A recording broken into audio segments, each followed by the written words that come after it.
새벽기도 마치고 돌아가실 때도 안전히 무사히 돌아가시길 바랍니다. 신앙 고백하겠습니다. 나는 전능하신 아버지 하나님, 천지의 창조주를 믿습니다. 나는 그의 유일하신 아들 우리 주 예수 그리스도를 믿습니다.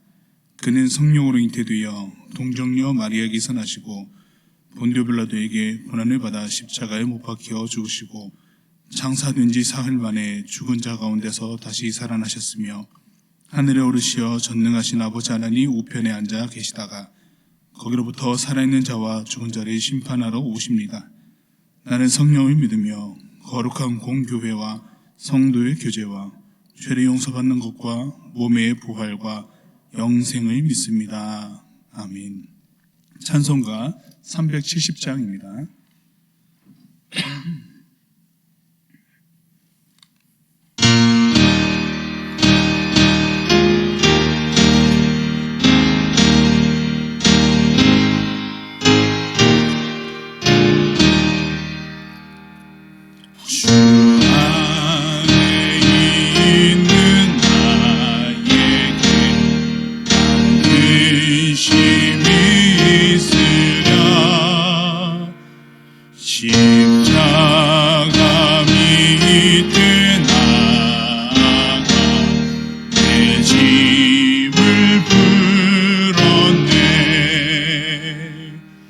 주님을 찬송하면서 할렐루야 할렐루야 내 앞길 멀고 험해도 나 주님만 따라가리. 그 두려움이 변하여 내 기도 되었고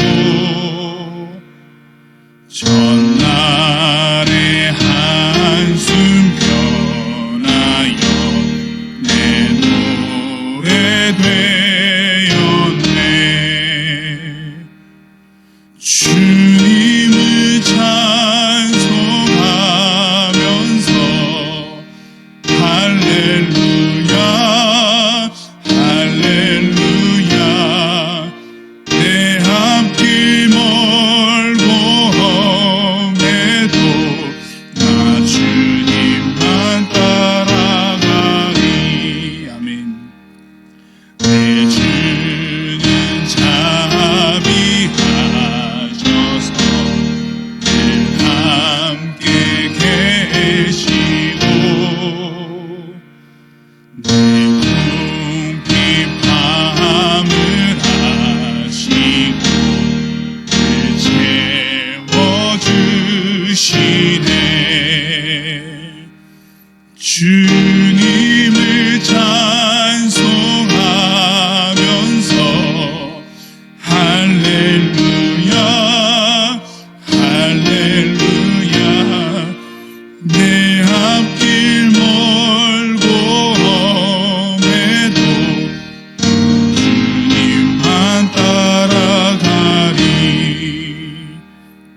내 주와 맺은 언약은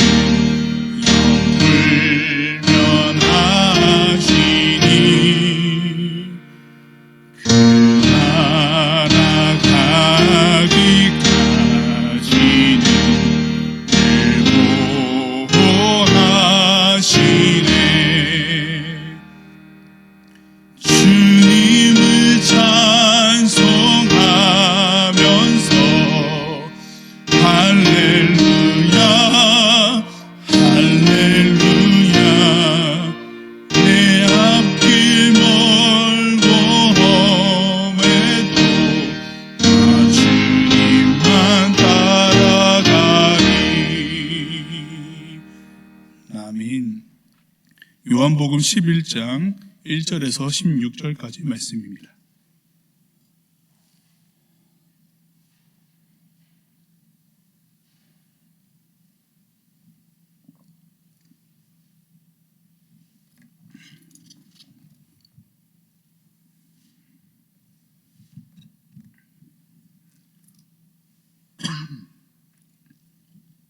요한복음 11장 1절에서 16절의 말씀입니다.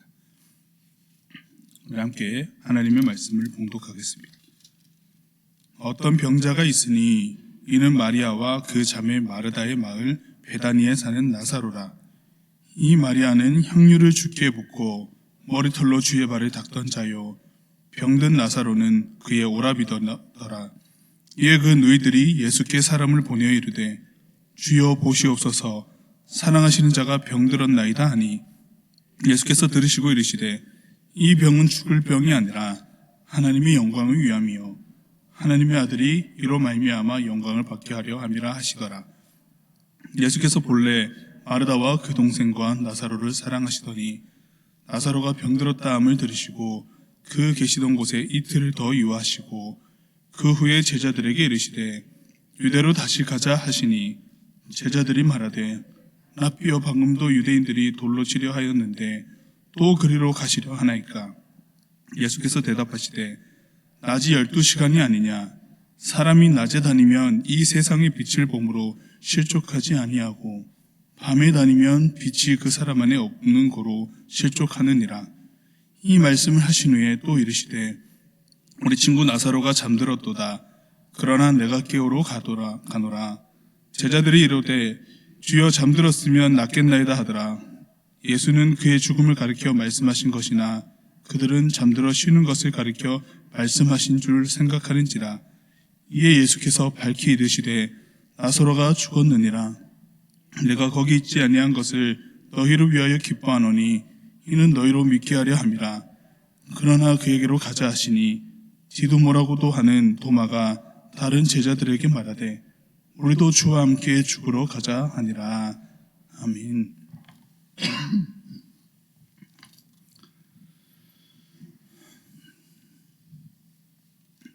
유대인 지도자 및 유대 군중들이 예수님의 신성 모독으로 돌로 치려고 하였습니다.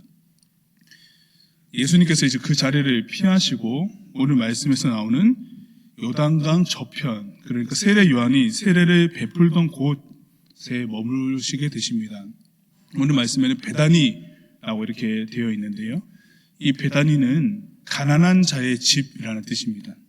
그리고 비천한 자의 집이라는 뜻을 갖고 있는데 예루살렘 외곽 지역이었습니다. 그러니까 예루살렘에서는 살 수가 없고, 근데 예루살렘 곁에는 살고 싶어서 외곽 지역으로 밀려난 자들이 이제 운집해서 사는 곳이 베다니였는데, 이 베다니는 예수님께서 종종 가시던 곳이었습니다. 보시면은 예루살렘 입성하시기 전에, 그리고 호산나 다윗의 자손이여 우리를 구원하소서라고 하는 그 예수님의 입성하는, 예루살렘으로 입성하는 사역을 하시기 전에 베다니에 들리셔서 새끼 나귀를 구하신 곳이기도 하고, 부활하시고 승천하시기 전에 마지막으로 제자들에게 축복을 하시고 작별 인사를 나누실 때에도 베다니 이곳에서 하셨습니다. 그리고 예수님께서는 사역을 늘 진행하시다가 잠깐 쉬실 곳을 찾고 나가실 때 베다니로 이렇게 오셨어요. 예수님께서는 죄인을 위하여서 이 땅에 오셨다라고 하셨는데, 그리고 가난한 자와 그리고 헐벗은 자, 소외당한 자와 늘 함께 계시면서 하나님의 말씀을 전하시고 하나님의 시선이 어디에 머물러 계시는지를 몸소 보여주신 일들이 참 많았는데, 그 몸을 누이시고 쉬실 때 이 가난한 집이라고 말씀하고 있는 베다니에 가서 쉬셨다라고 하는 것은 참 의미가 있습니다. 이 베다니에서 이제 예수님께서 요한복음의 기록에 따르면은 예수님께서 예루살렘 입성하시고 십자가를 지시기 전에 마지막 표적이 일어나는 곳입니다.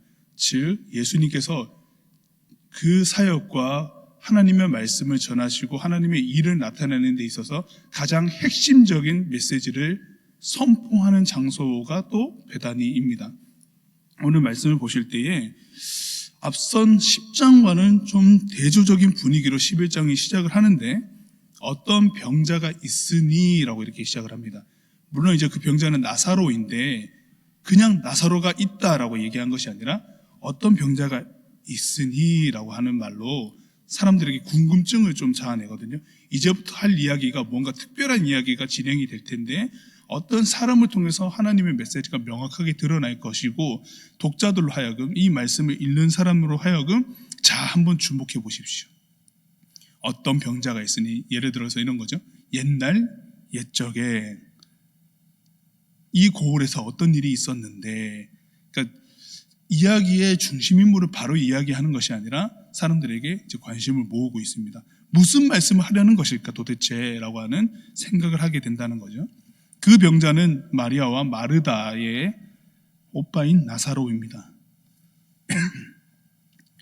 이 마리아는 예수님께 향유를 붓고 머리털로 그 발을 닦던 자입니다. 우리 2절에서도 그렇게 소개하고 있는데 요한복음 12장에서 그러니까 다음 장인데 다음 장에서 이제 마리아가 향유를 붓고 예수님께 향유를 붓고 그 머리털로 이제 예수님 닦는 장면이 나오는데 11장에 마리아의 이야기를 시간의 흐름을 좀 거꾸로 역행을 해서 마리아를 소개를 해주고 있거든요. 이 말씀은 읽는 사람들로 하여금 예수님께서 이 베다니에서 선포하신 말씀이 예수님의 죽음에 관한 말씀이다라고 하는 것을 좀 생각하게 만드는 겁니다. 마리아가 향유를 예수님께 부었을 때에 가룟 유다가 막 화를 내지요. 12장에 보면 화를 내는데 예수님께서는 이제 말씀하시기를 이 여인이 나의 장례를 미리 준비했다라고 이렇게 말씀하시거든요. 그 이야기를 먼저 11장 이야기를 더 해주고 있는 겁니다. 여기에서 일어날 나사로와의 일은 나사로의 죽음에 관한 이야기일 수도 있겠으나 예수님의 죽음에 관한 이야기가 지금부터 펼쳐질 것이다 라고 하는 것을 이 한 짧은 소개로 다 보여주고 있거든요. 이걸 염두에 두고 우리는 이 말씀을 읽어야 될 것 같습니다. 병든 나사로의 이야기는 예수님의 죽음과 관련이 있겠다라는 점을 우리에게 시사해주고 주목하게 만듭니다. 이 어떤 병자라고 하는 것은 그냥 병자가 아니다라고 하는 이야기를 해주고 있는 거죠. 두 자매의 오빠가 병들었음을 사람들을 보내어서 예수님께 전해줍니다. 우리 오빠가 병들었습니다, 예수님.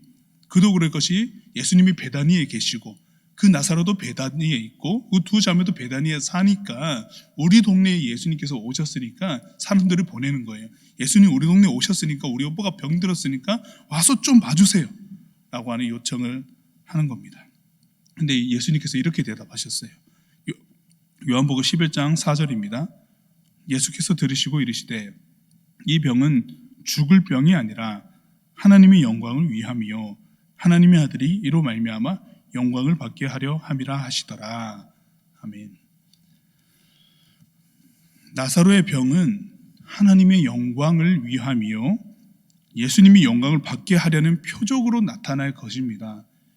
그러나 즉시로 예수님은 나사로에게 가지 않으시고 이틀을 더 유하십니다.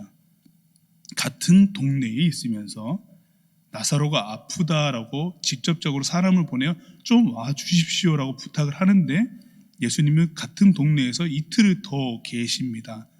여러분, 예수님의 행적과 사역이 이해가 안 되면 아픈 사람이 요청하고 와달라고 긴급히 애원하는 이 상황에서 이틀을 더 유해버리시면은 그 유하시는 예수님의 이틀을 기다리는 사람의 입장은 어떻게 될까요? 그 마음은 예수님의 일을 모르면 이거 애타는 겁니다.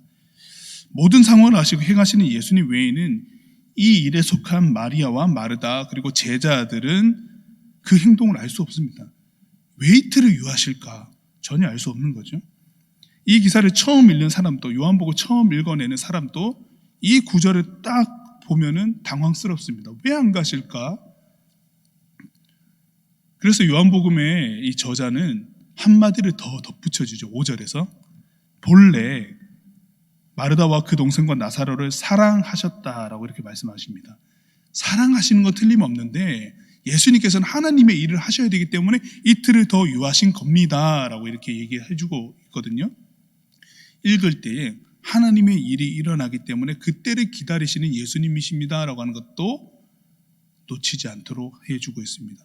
본디 사랑의 하나님이시다라고 하는 것은 전혀 손색이 없고 훼손된 것은 없어요. 그러나 이틀을 더 유하신 것은 하나님의 뜻이 있기 때문입니다 라고 하는 것을 살피도록 우리들에게 말씀해 주고 계시죠. 소식을 접하고 이틀을 더 지낸 뒤에 예수님은 제자들과 함께 예루살렘 그 베다니 이곳에서 유대로 가자라고 얘기를 하세요. 이틀을 더 지나시고 난 다음에 자, 됐다, 이제 유대로 나아가자라고 말씀하셨는데, 베다니에서 나사로 집에 가셔야 될 부분인데 나사로 집에 가자가 아니라 유대, 그러니까 예루살렘으로 다시 가자 이렇게 말씀하셨거든요. 나사로, 병든 오빠 나사로를 돌봐주세요, 한번 봐주세요라고 얘기를 했는데 이틀을 더 유하시고 난 다음에 말씀하시는 대답이 나사로 집에 가자 이게 아니고 유대로 가자였습니다.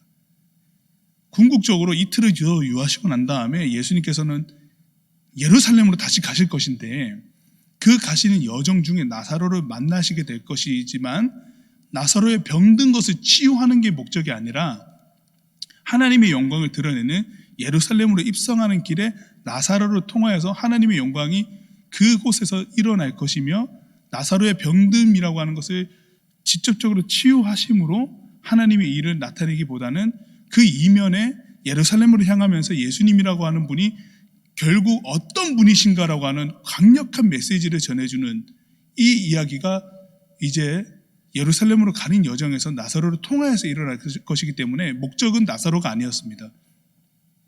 나사로를 통하여 하나님의 영광을 드러낼 것이기 때문에 나사로에게 가자라고 끝나는 것이 아니라 유대로 가는 길에 나사로 만나서 가자 이렇게 되는 거거든요. 이게 제자들이 놀라죠. 수전절에 돌을 들어서 예수님을 죽이려고 했던 곳이고 그곳에 다시 간다는 소리는 죽음이 도사리고 있다, 그곳에 가면 돌 맞을 준비를 해야 되는 그곳인데 다시 가자고 하시니까 오신 지도 얼마 안 됐는데 제자들이 깜짝 놀랐습니다. 이에 예수님께서 대답을 하셨는데 이렇게 말씀하셨지요. 요한복음 11장 9절에서 10절입니다. 예수께서 대답하시되 낮이 12시간이 아니냐, 사람이 낮에 다니면 이 세상의 빛을 보므로 실족하지 아니하고 밤에 다니면 빛이 그 사람 안에 없는 고로 실족하느니라. 아멘. 낮과 밤, 빛의 유무로 설명하시는 예수님의 말씀은 자고로 사람은 세상의 빛이 보이는 낮에 다녀야 실족하지 않는다는 말씀이신데, 여기에서 우리가 덧붙여서 요한복음 그 전에 보았던 8장 12절의 말씀을 한번 상기를 해보자면은 예수께서 또 말씀하여 이르시되 나는 세상의 빛이니 나를 따르는 자는 어둠에 다니지 않고 세상의 빛을 얻으리라. 아멘. 죽음의 어두운 그림자가 드리운 그 유대로 향하는 발걸음은 두려운 길이었습니다. 제자들의 반응은 자연스러운 것일 수도 있을 것 같습니다. 그러나 예수님께서 이 말씀을 하시면서 제자들에게 하시는 이야기는 내가 함께 있으니 두려워하지 말라 라고 말씀하시는 거예요. 세상의 빛이 너희와 함께 있지 않느냐. 우리가 가는 길은 컴컴하고 어두운 밤의 길이 아니라 낮의 길이다. 세상의 빛이 너희와 함께 하지 않느냐. 세상의 빛 대신 주님과 함께 이 가는 길은 실족함이 전혀 없으니까 밤의 어두운 그 죽음에 드리운 그림자 같은 그 어두운 마음을 다 접어두라 이렇게 말씀하시는 거거든요. 자, 따라와 이겁니다. 유대로 가자. 자, 나사로를 깨우러 가자라고 얘기를 했습니다. 제자들은 예수님이 나사로가 좀 아프니까, 아파서 잠들어 있으니까 깨우러 가는 정도로 알고 있었습니다. 그러나 예수님께서 밝히 말씀해 주시기를 나사로가 자는 게 아니라 나사로 죽었다 이렇게 말씀해 주세요. 더 놀라는 것은 예루살렘에서 벗어나서 앞선 논쟁들과는 다르게 조금 평온할 것 같았던 이 상황에서 제자들과 나누는 예수님의 이야기가 좀 더 긴장감이 흐르면서 나아가고 있는 장면을 볼 수 있는데, 그 상황에서 제자들은 당황스럽지 않을 수가 없습니다. 일단 돌맞을 각오가 되어 있어야 되겠는데 아직 제자들은 그런 마음의 각오는 없었고 그 예루살렘으로 향하는 길이 참 두려웠다는 것이고, 더군다나 예수님께서 죽은 사람 만나러 가자라고 하니까 이 제자들 입장에서는 이게 무슨 일이 일어나는 것인지 도저히 알 수가 없습니다. 그러니까 정신을 못 차리는 상황이죠. 무슨 일을 하려고 하시는 것인가? 우리는 압니다. 이 제자들이 하나님의 예수님을 통해서 일어나는 표적이 일어날 것이고 하나님의 영광, 하나님의 아들이 영광을 얻을 것이다 라고 하는 것을 알고 있지만은 제자들은 모르죠. 제자들은 그 과정을 살고 있으니까 모릅니다. 예수님을 따르는 사람들은 하나의 큰 결단을 요구하는 상황에 놓이게 되는 것 같아요. 보니까 이 일을 믿어야 하나, 이 믿을 수나 있겠나 라고 하는 이런 질문에 우리가 봉착한다라고 하는 건데, 예수님은 살리겠다고 하시고 세상의 빛과 함께 낮에 다니는 것처럼 실족함이 없는 길이라고 하시니까 분명 나의 판단과 이성을 넘어 전적으로 믿어야 가는 여정이다라고 하는 것이 틀림없는 것 같습니다. 제자들이 어떤 마음이었는지를 본문 마지막 절에서 도마라는 제자가 말씀하신 내용으로 좀 가늠해 볼 수 있는데 11장 16절입니다. 디두모라고도 하는 도마가 다른 제자들에게 말하되 우리도 주와 함께 죽으러 가자 하니라. 뭔 일이 일어난지는 전혀 알 수가 없지만 전혀 모르겠고 모르겠다. 우리도 주님과 그냥 함께 죽으러 가자. 이후 일은 모르겠으니까 일단 죽으러 가자. 일단 가보자 이렇게 얘기한 거거든요. 아무리 생각해도 도저히 모르겠다 이 얘기죠. 거의 포기 아닌 포기 같은 그런 느낌으로 이제 얘기를 하고 있는 건데, 이 말에 좀 더 뒤에 덧붙였으면 명확한 신앙 고백이 될 말이기도 하거든요. 주님과 함께 죽으러 가보자. 주님과 함께 살아날 것이니. 도마가 만약 이렇게까지 얘기를 했다면은 정말 엄청난 고백이 되었을 것 같습니다. 부지불식간에 나온 말이긴 하지만은 사실 이 말이 참말이긴 합니다. 그리스도 예수를 따르는 자는 주와 함께 죽는 자이지 않습니까? 그리고 주와 함께 사는 자이지 않습니까? 주님과 함께 죽고 주님과 함께 산다. 도마는 자기가 하는 말이 무슨 말이 될 것인지는 모르겠으나, 그러나 그의 입에서 나온 이야기는 그리스도인의 참 고백이 되는 말입니다. 베드로전서 2장 24절 3반절에 보시면은 친히 나무에 달려 그 몸으로 우리 죄를 담당하셨으니 이는 우리로 죄에 대하여 죽고 의에 대하여 살게 하려 하심이라. 아멘. 도마가 다른 제자들에게 주님과 함께 죽으러 가자 한 이 말과 더불어서 주님과 함께 산다라는 말까지 덧붙이게 된다면은 이 완전한 문장은 이 땅에 온 교회가 붙들어야 하는 말입니다. 우리 모든 교회요, 주님과 함께 죽고 주님과 함께 삽시다 라고 하는 메시지인 거거든요. 예수님께서 지금 나사로를 통하여서 하시고자 하는 일이 무엇입니까? 오늘 본문 말씀 뒤에 나오는 말씀이겠지만은 나는 부활이요 나는 생명이다.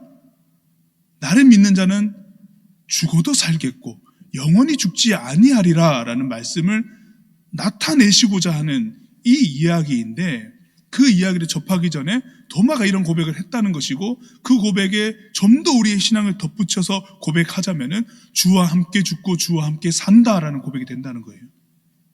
이게 예수님께서 말씀해 주시고자 하는 궁극적인 표적인 메시지고, 예루살렘에 입성하시고 십자가에 못 박혀 돌아가시기 전에 마지막으로 우리들에게 나타내 주시는 메시지가 바로 이거였거든요.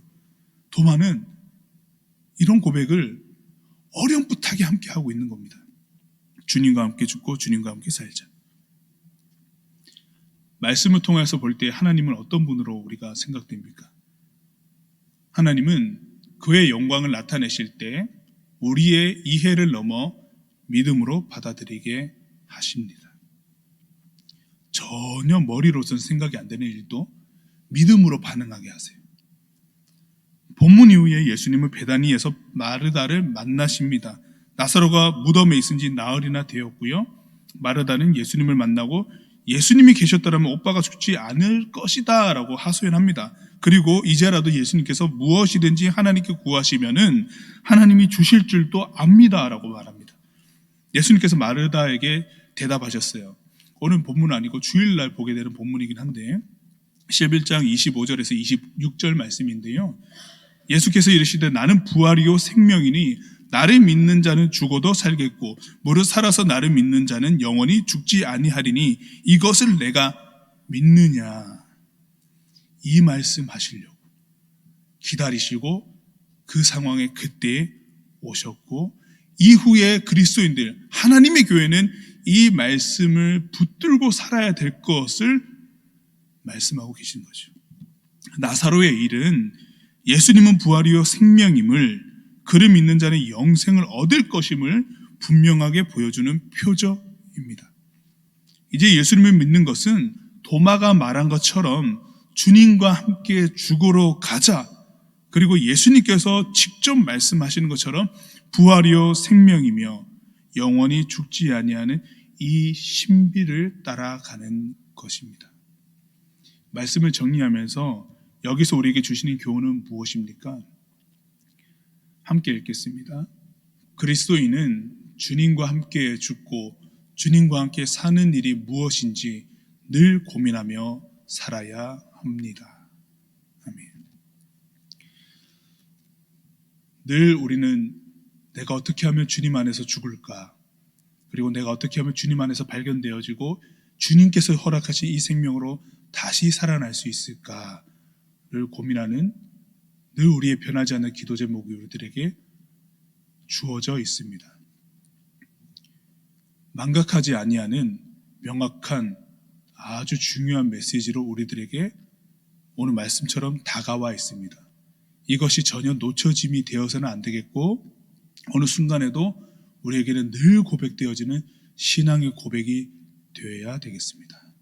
기도하겠습니다.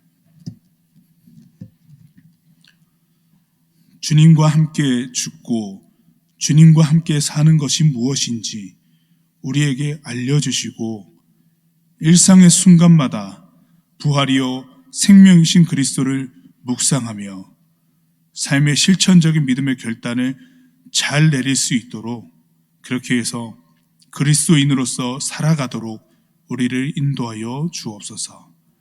예수님의 이름으로 기도드립니다. 아멘. 하늘에 계신 우리 아버지, 아버지의 이름을 거룩하게 하시며 아버지의 나라가 오게 하시며 아버지의 뜻이 하늘에서와 같이 땅에서도 이루어지게 하소서. 오늘 우리에게 일용할 양식을 주시고 우리가 우리에게 잘못한 사람을 용서하여 준 것 같이 우리 죄를 용서하여 주시고 우리를 시험에 빠지지 않게 하시고 악에서 구하소서. 나라와 권능과 영광이 영원히 아버지의 것입니다. 아멘.